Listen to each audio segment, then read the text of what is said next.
Damas y caballeros, daremos inicio al tercer día del 17º Congreso Internacional de Derecho, Bioética, una perspectiva universal sobre la vida, la tecnología, el derecho y los valores. Saludamos a nuestras autoridades, el general Guido Arroyo, decano de la Facultad de Ciencias Humanísticas, la doctora Fabiola Farel, jefe de carrera de Derecho, el licenciado Gustavo Villegas, jefe de carrera de Relaciones Internacionales. Así también saludamos a la doctora Claribel Ayala Perrogón, el doctor Pedro Francisco Rangel Magdaleno y la doctora Isidora Jiménez Castro.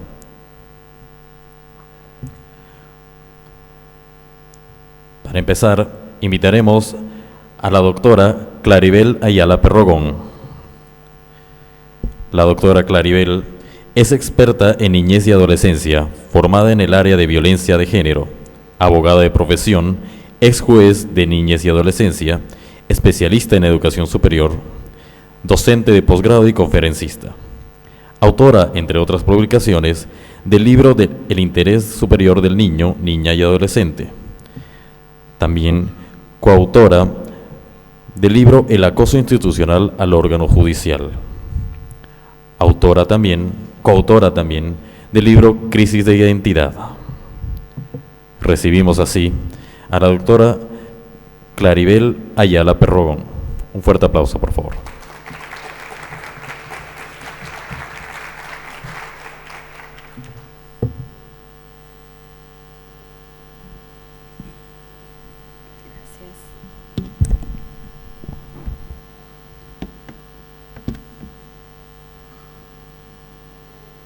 Buenas noches.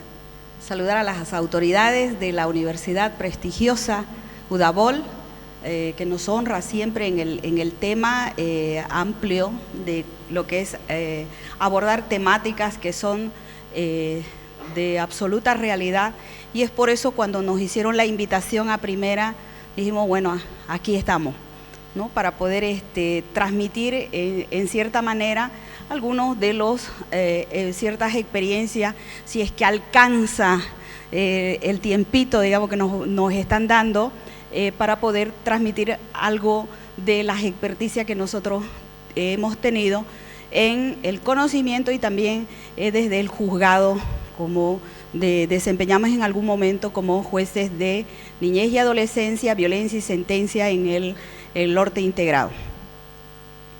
La ponencia que tenemos nosotros para presentarles a ustedes del rol de tareas que nos dieron, hemos querido traerles para presentarles realidad, derecho y familia, pero en letra pequeña, la posverdad de la familia. Y a lo mejor dejar algunos picados, algunos asuntos en cuanto a lo que nosotros estamos viviendo, en cuanto a la realidad de lo que se maneja el concepto de familia, partiendo de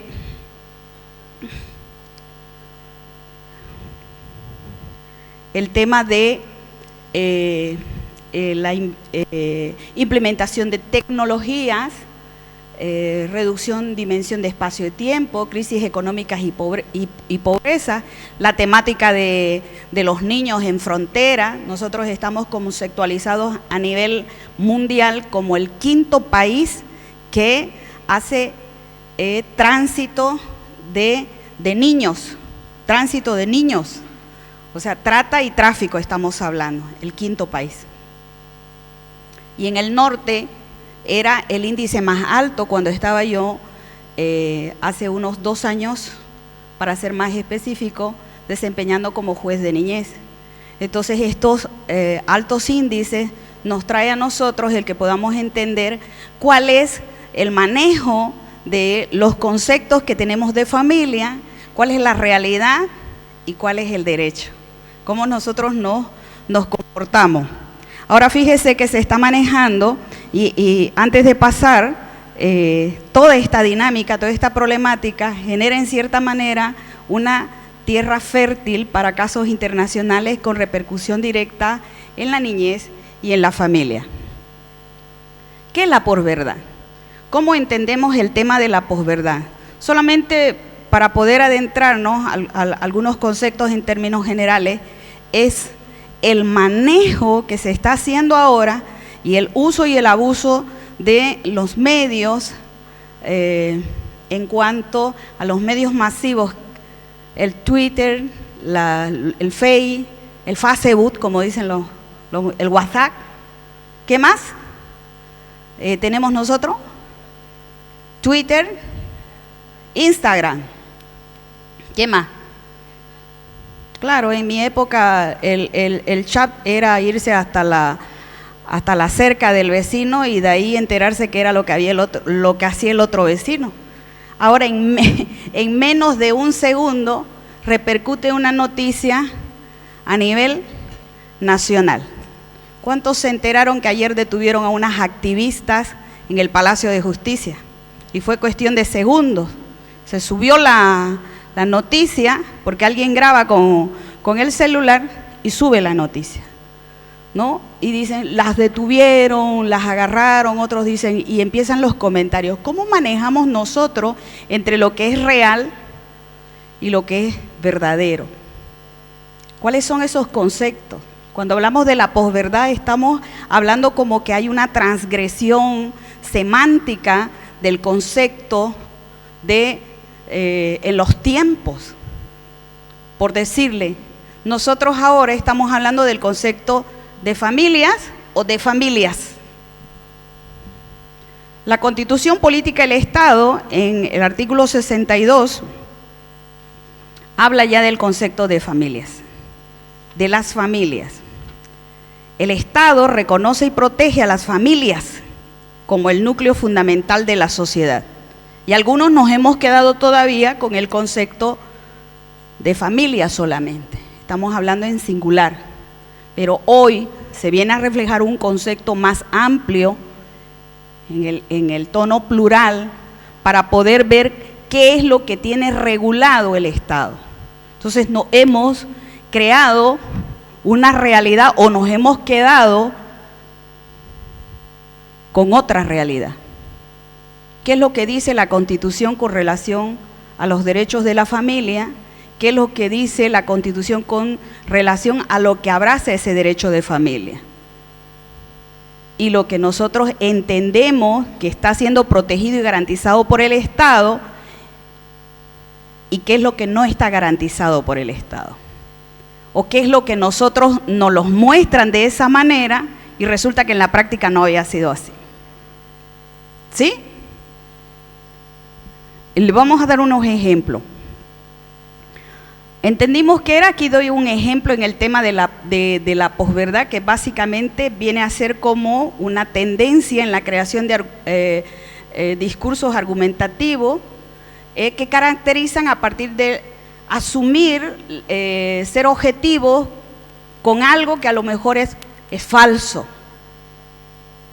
Y doy un ejemplo en la parte de abajo. ¿Dónde está? En la parte de abajo doy un ejemplo sobre el tema de la homosexualidad. La homosexualidad en el año 73 se elimina de lo que es el DSM-2, del DSM-5, el DSM-4, que para los psicólogos viene a ser, que la Escuela Americana de Psicología, los parámetros con los que se mide el grado de situaciones mentales, problemas mentales. Los sacan del rango de como si fuera normal y ya ser homosexual no puede ser tratado como una enfermedad. Entonces ya no es un enfermo mental. Se lo saca del DSM-2, pero eso no configura de que se normalice, sino que crea otro concepto condicionante. Son las condiciones de esa persona de vivir esa situación porque él así ha tomado su decisión. Ahora, ¿cómo creamos nosotros una realidad diferente a lo que el derecho establece? Sin discriminar a las personas que optan porque la Constitución les concede el recurso y les garantiza esa condición de vida. El artículo 66 de la Constitución lo tiene plenamente establecido. Pero eso no implica que en la realidad eso sea una verdad. Entonces hay una construcción de una realidad dentro de una posverdad. No sé si me están entendiendo, ¿sí? ¿Hola? Y ahí da el ejemplo, el precursor de lo que vino a ser el movimiento Collins en el 2001, director del genoma humano, trae ya los resultados de una investigación que duró 10 años para poder traer como resultado de que no existe un tercer gen. Estamos dando solamente un ejemplo. Entonces, probado a través de la genética que no existe un tercer gen. Sin embargo, en la realidad, nosotros asumimos como derecho ciertos conceptos. Solamente los estoy esbozando como un ejemplo. Los niños son tratados como sujetos o como objetos. En la realidad, en el derecho. La Constitución Política del Estado, en el artículo 60, establece que es deber del Estado garantizar los derechos de la niña, estamos hablando de la familia, pero en la práctica, en la realidad, el manejo que se hace de la niñez y de la adolescencia y de la juventud no condice con esos elementos. Entonces, en un momento determinado, pareciera de que estamos hablando de lo que establece nuestra normativa como derechos que protegen la familia y otra cosa es la realidad. Y en eso vienen agregados otros tipos de conceptos. ¿Qué entendemos nosotros por realidad? Proliferación de tratados internacionales tenemos hartísimo y nosotros la Constitución Política del Estado, el 410, establece lo que viene a ser el orden de prelación en la jerarquía y aplicación de las normas, pero también llamado como el bloque de constitucionalidad, el 410. Y dice que la Constitución debe venir primero, luego vienen los tratados internacionales y así las demás normas. Pero esto como que en un momento determinado no tiene su eficacia cuando tiene que enfrentarse con situaciones que ya son objetivas. En la realidad, la Constitución Política del Estado habla de familias, y yo le acabo de dar lectura hace rato del artículo 62, que es lo que tiene establecido la Constitución como concepto de las familias. Fíjese que está escrito en plural, y protege a las familias como el núcleo fundamental de la sociedad.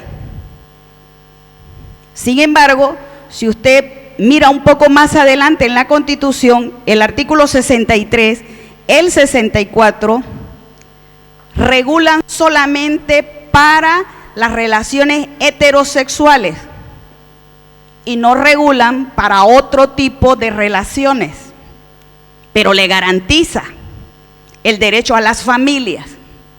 Y el Código de las Familias, que ahora ya se llama de las familias, lo tiene también garantizado ese derecho, pero solamente lo tiene garantizado, pero no lo tiene regulado. Entonces, tenemos una expectativa del derecho, pero la realidad es otra. Seguramente, en un acto de introducción, para poder establecer en un momento determinado o introducir alguna norma o una ley especializada para ya poder introducir los derechos de los que ya no son hetero, en el caso de la formación de familia. ¿Por qué? Porque en el anterior código de familia, el núcleo fundamental era de los heteros, hombre y mujer. ¿Se recuerdan ustedes? Y solamente era determinante nuestra legislación con el matrimonio. Ahora la Constitución, a diferencia de la anterior, fíjese que a diferencia de la anterior, las uniones libres y de hecho eran y surtían efectos similares. Ahora, con esta nueva constitución, las uniones libres y de hecho, con relación a las uniones en matrimonio, surten efectos iguales. Iguales, en todo sentido. Y lo regula de la misma manera, al punto que les llama de la misma manera. Antes había una cualidad peyorativa para poder designar a las uniones libres: el cónyuge, el conviviente, el concubino, ¿sí cómo le llamaban? ¿Sí? Hasta ahora creo que le llaman así. Bueno, ahora le llaman amigos con derechos, ¿no? Sirvillaco, ¿no? Se lo prestan por 6 meses y después lo devuelven. Si no sirve, pues, ¿no? Lo devolvemos o nos devuelven, digamos, ¿no? Y algunos ya no devuelven después de 20 años, ya está grave eso. Eso tiene que ser con resarcimiento. ¿En serio? Pues esta constitución apertura por primera vez el que esa realidad que se estaba viviendo se la pueda meter como un derecho que defiende a la familia. Entonces, le da iguales condiciones. Ahora, el Código de la Familia establece que el nombre que se le tiene que dar tanto a los de las uniones libres como del matrimonio se les tenga que llamar de la misma manera, o sea, cónyuge. O sea, ya no puede decirle a usted amigo en soberanía, o si están 2 o 3 años de forma, ¿cómo es? Pacífica, ¿no? Y si es por violencia después de 10 años, su capión, ya no. No hay posesión continuada ahí, ni 247, no aplica. Son iguales las condiciones. Entonces estamos viendo el reflejo de traer desde una realidad, y es ahí donde se produce el tema de que el derecho evoluciona. Nosotros tenemos hasta ahora, y yo soy una apasionada con el tema de la Constitución, porque creo que hasta ahora, en todo lo que he leído de las constituciones que hemos tenido, esta del 2009 es una de las mejores que se ha podido exponer en cuanto adelanto al tema marcado de los derechos y prioridades en el trato del ser humano, de los derechos humanos fundamentales.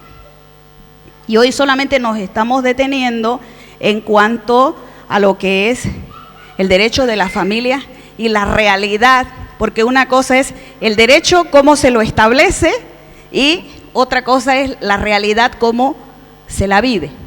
Y yo sé que algunos de los que estoy diciendo nos reímos, pues porque, sí, claro, dicen, ¿no? En la práctica, no señor, en la práctica no es así. En la práctica no es así. Se divorcia 50 y 50, ¿sí o no? Y en la realidad, ¿es 50 y 50? Tiene que ir a probarlo, a demostrarlo, porque de mala fe, a lo mejor, creyendo que a lo mejor un día le iba a dejar, inscribió a escondidas a nombre del primo, el hermano y demás familiares, para que en una eventual situación no le correspondan los derechos. ¿Sí? Yo doy un caso, un ejemplo en cuanto a esta defensa de los derechos en cuanto a la familia, cuando hablamos deteniéndonos en la cláusula 1, o cláusula estructural, como así lo hemos denominado en la parte doctrinal, el artículo 1 de la Constitución Política del Estado, que lo divide a la Constitución en un concepto que ya, nuestra Constitución no es una Constitución meramente normativa, sino que además es axiomática. Y esto lo ligo con el artículo 180 de la Constitución, donde dice de que la administración de justicia, para los que están tomando nota, la administración de justicia se funda en la aplicación de principios procesales, y ahí menciona 15 principios procesales. Esto implica de que ya no es esa concepción de protección a través exclusivamente de la norma, o que la ley es la ley y fuera de la ley no hay otra interpretación, sino que hoy estamos hablando de una interpretación de principio. El 8 de la Constitución, los principios éticos y morales. El 78 de la Constitución, los principios de administración de justicia. Ahí hace una segunda clasificación. Y la tercera clasificación está en el 180 de la Constitución, los principios procesales, que son de exclusividad de aplicación en términos jurisdiccionales. Entonces, cuando estamos hablando de una realidad del derecho y la familia, tenemos que versar en que cuando se hace la protección de la familia, ya no se las hace desde la misma ley, sino que además le permite la misma Constitución poder hacer un abordaje de la familia a través de principios. A nosotros nos sucedió un caso en el juzgado en el que un padre, con tal de no pasar asistencia familiar a su hijo, peleó la guarda, interpone la guarda, que es lo clásico que se hace. Y los abogados que no manejan el tema de la ética, dicen, sí, métale una guarda y peleele guarda compartida, porque ahora el Código de las Familias establece la guarda compartida. Y le pelea la guarda compartida, pero el trasfondo es no cumplir una responsabilidad que le compete. Entonces, este es mi derecho, pero su realidad es otra. Ahí es donde hay una protección de los principios.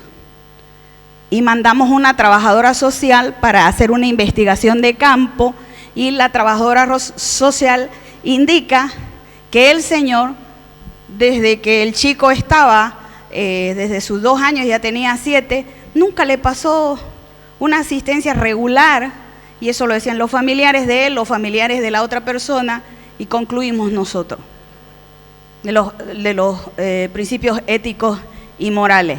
¿Cuáles son el amasúa, el ama, ¿a quién ama usted? A ver, preste atención, el amasúa, el amayuya y el amaquella. ¿Cuál es el no seas mentiroso? El amayuya, ¿sí? Y nosotros dictamos una sentencia, que trajo buenos resultados. Se molestó muchísimo el señor, porque le decía, usted está vulnerando un principio, ¿no?, que es fundamental. No puede, usted está mintiéndole a lo que es, creando un contubernio, fíjese, desmembrando el concepto de familia, de la integridad de la familia, para lo que es el apego al derecho del niño, porque nosotros como juzgados de niñez teníamos que ver desde el niño hacia la familia, y muchas veces vemos la problemática desde la familia hacia el niño. ¿Cómo protegemos al niño? ¿Acaso no es así que cuando alguien toca la puerta y le dice, anda a decirle que no estoy, y usted le está enseñando a mentir?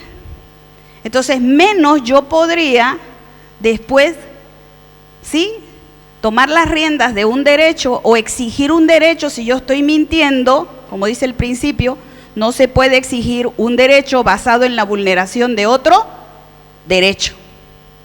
Y es ahí donde permite nuestra misma Constitución, a través de todo este ordenamiento, no solamente en esa área de niñez, en el área de violencia, ahorita vimos el tema de familia, divorcio, separación, derecho, familia y la realidad, que es otra.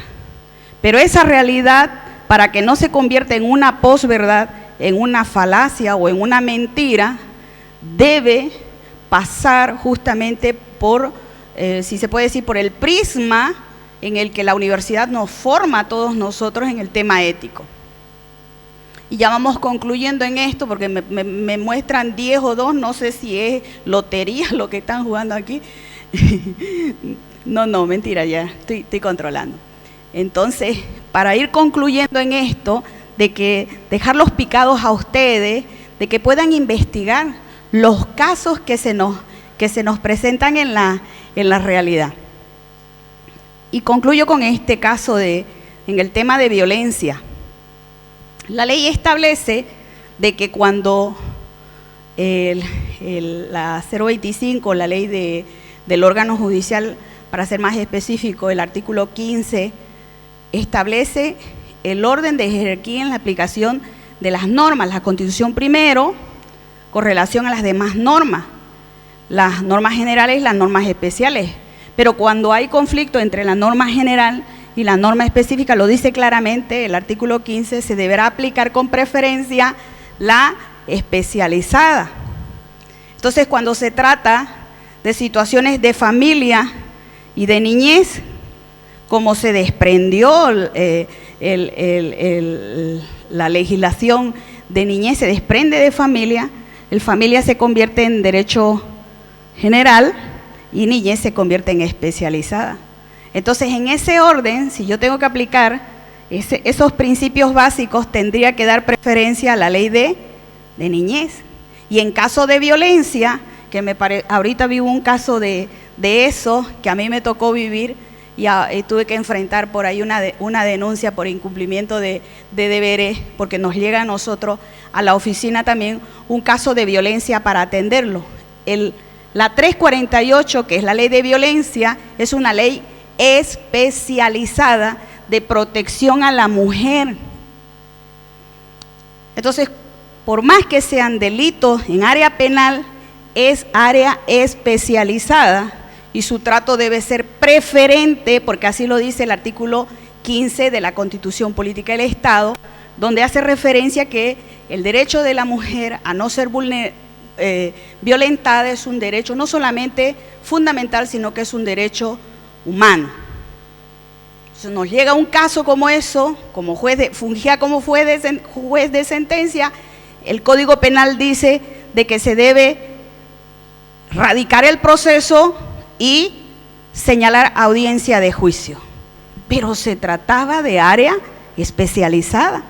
¿Cómo protegemos nosotros los derechos de la familia? Ah, bueno, este es el derecho, esta es la familia, pero ¿cuál es la realidad? Entonces nosotros hacemos una ponderación con relación a ello, después de haber examinado un expediente de más de 12 cuerpos, radicamos el proceso y por tratarse de área especializada, fíjense, por tratarse de área especializada, ¿cuál es el que aplica primero entre el Código Penal y la Ley 348? La 348, toditos estuvieran presos. Se lo digo porque yo hasta ahora enfrento un juicio porque no lo hemos entendido desde los parámetros constitucionales. Nos tocará tiempo seguramente entenderlo, cuando decía, ¿quién era Galileo? El que decía se mueve la tierra y lo querían quemar, ¿sí o no? Tenemos una constitución que está vigente del 2009, que ha traído un panorama constitucional en la temática de teoría de pesos y contrapesos, de términos argumentativos, de que ya no es solamente la subsunción de la norma para resolver casos concretos. Yo les he citado algunos aquí y infinidades de casos hay. Pero ahora el juzgador tiene la obligación, porque así mana la ley, el 115 de la Constitución, establece con claridad, y se lo ha venido a denominar ese artículo, la tutela judicial efectiva, el 115 de la Constitución Política del Estado, el que le obliga a los jueces a proteger a todas las personas cuando su derecho ha sido vulnerado. Y el 180 que les hacía referencia dice de que los derechos, le voy a dar lectura para que lo podamos entender y cerrando con esto. El 180 de la Constitución, es que esta no es mi Constitución, van a disculpar. ¿Alguien tiene trajeron Constitución? ¿No? Ya, yo lo tengo aquí. Dice así, capítulo 2, jurisdicción ordinaria, artículo 180, y con esto voy cerrando. Ya, cierro. La jurisdicción ordinaria se fundamenta en los principios procesales y menciona 15: gratuidad, publicidad, transparencia, oralidad, celeridad, probidad, honestidad, legalidad, eficacia, eficiencia, accesibilidad, inmediatez, verdad material, debido proceso e igualdad de las partes ante el juez. ¿Qué dice? La jurisdicción ordinaria se fundamenta en principios procesales. Nuestras anteriores constituciones, todas, antes de esta del 2009, decía de que la falacia de los que todos decían que Kelsen decía la pirámide kelseniana. Primero la Constitución, y no había otra interpretación fuera de ella. Nuestra Constitución de ahora, esta del 2009, con este artículo, el 180, y claro, otros más, pero prácticamente abre las condicionantes de poder llevar adelante una administración de justicia en base a principios. Ya no dice de la ley. Entonces hay un cambio ahí justamente de criterio de la metodología que se tiene que utilizar, a diferencia del anterior, que solamente se utilizaba la subsunción de la norma para protección a los derechos de cualquiera. Ahora estamos hablando de la metodología de la ponderación. Nos quedó chico el tiempo, pero ya me hicieron dos pesos, no sé si es 2 pesos que me están ofreciendo por allá, o que ya se me acabó el tiempo. De todas formas, nosotros hemos traído el material que lo estamos dejando, seguramente a ustedes les van a repartir, y es que a lo mejor con esta breve exposición, el que ustedes hubieran podido entender de que una cosa es los derechos que nosotros tenemos posicionados en nuestro ordenamiento jurídico y cuál es la realidad que versa. Y dimos algunos casos, algunos tópicos ahí que nos pueden ayudar justamente a poder abrir la mente, a poder investigar, porque la idea es que ustedes busquen y retroalimenten información. Yo concluyo mi exposición con eso y agradecerles a la universidad por la invitación. Hemos traído un material que, por tratarse del Congreso, lo hemos traído a un precio sumamente básico. Nosotros lo vendemos a otro precio en la Feria del Libro, pero por tratarse de alumnado que puedan acceder a un precio módico, que lo pueden, y es un estudio inductivo que hemos hecho de la Constitución Política del Estado. Seguramente allá adelante van a poder adquirirlo, y bueno, eso es todo. Muchas gracias.